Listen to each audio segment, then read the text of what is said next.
آج میں آپ کو بتاؤں گا کہ کسی بھی عادت کو کیسے چھوڑ سکتے ہیں۔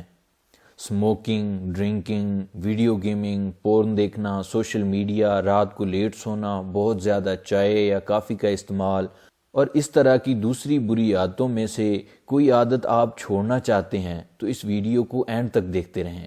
سائیکالوجی کی ریسرچ کی بنیاد پر کچھ اسٹریٹجیز ہیں جن کو آپ نے فالو کرنا ہوگا۔ ایک ریسرچ سٹڈی کے مطابق جو لوگ عادتوں کو چھوڑنے کا ارادہ کرتے ہیں ان میں سے صرف 10% لوگ کامیاب ہو پاتے ہیں۔ اس کی وجہ کیا ہے؟ ہم نے کسی موٹیویشنل سپیکر کو سنا یا کسی دوست یا فیملی کی نصیحت پر عمل کرنا چاہا اور ارادہ بنا لیا کہ میں یہ عادت چھوڑ دوں گا۔ 2-4 دن تک اسے چھوڑنے کی کوشش کی، جب موٹیویشن ختم ہوئی تو دوبارہ اسی عادت پر آ گئے۔ ہم عادت چھوڑنے میں ناکام اسی لیے ہوتے ہیں کیونکہ ہمارے پاس عادت چھوڑنے کی کوئی حکمت عملی نہیں ہوتی۔ اب میں آپ کو وہ حکمت عملی بتاؤں گا جس کو استعمال کر کے بہت سے لوگوں نے اپنی بری عادتیں چھوڑی ہیں۔ یہ حکمت عملی واقعی کام کرتی ہے اگر آپ اس حکمت عملی کی پیروی کریں۔ اب آپ سوچ رہے ہوں گے کہ یہ حکمت عملی کون سی ہے؟ بجائے اس کے کہ آپ بری عادتیں چھوڑنے پر زور لگائیں، آپ اچھی عادتوں پر فوکس رکھیں اور انہیں بنانے میں اپنی طاقت صرف کریں، اور اس طرح کرنے سے آپ اپنی زندگی کو آہستہ آہستہ تبدیل کر لیں گے۔ آنے والی ویڈیوز میں میں آپ کو بتاؤں گا کہ کیسی اچھی عادتیں بنانی ہیں، عادتیں کام کیسے کرتی ہیں اور عادتوں کے بارے میں کیا غلط فہمیاں ہیں۔ ابھی ان شارٹ آپ کو بتاتا ہوں کہ اس حکمت عملی کو کیوں اپنانا ہے۔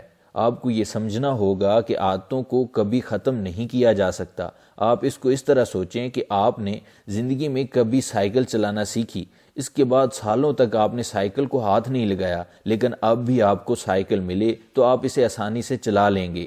ہمارا دماغ عادتوں کو اپنے اندر سٹور کر لیتا ہے اور وہ تب تک رہتی ہیں جب تک ہم مر نہیں جاتے۔ آپ صرف کسی عادت کو چھوڑنا چاہیں تو نہیں چھوڑ سکتے، یہ تقریباً ناممکن ہے۔ یہ صرف اس وقت ممکن ہوگا آپ بری عادتوں کی جگہ نئی اچھی عادتیں اپنا لیں گے۔ مثال کے طور پر جب آپ بور ہو جاتے ہیں تو سوشل میڈیا کھول لیتے ہیں۔ اگر آپ اسے چھوڑنا چاہیں تو سمپلی جب بور ہوں تو کتاب کھول لیں یا جم چلے جائیں، اور اگر آپ مسلسل کچھ دنوں تک یہ کریں گے تو پرانی عادت کی جگہ نئی عادت لے لے گی۔ اس کو اس طرح پورنوگرافی کے لیے بھی استعمال کر سکتے ہیں۔ جس وقت میں آپ پورنوگرافی دیکھتے ہیں اس وقت کے لیے کوئی اور اچھی پلیئریبل ایکٹیویٹی ڈھونڈ لیں جو آپ کو سوٹ کرتی ہے، جس کے ساتھ آپ کچھ دنوں تک جڑے رہیں۔ پرانی کی جگہ نئی عادت لے لے گی، اور اگر یہ عادتیں کام کرنا شروع کر دیتی ہیں تو آپ کے اندر اور زیادہ موٹیویشن پیدا ہوگی، جس سے آپ صحت مند، کمفرٹیبل اور خوش زندگی گزاریں گے۔ اگر ویڈیو پسند آئی ہے تو چینل سبسکرائب کریں، اور اس حکمت عملی کے بارے میں آپ کا کیا خیال ہے نیچے کمنٹ میں بتائیں۔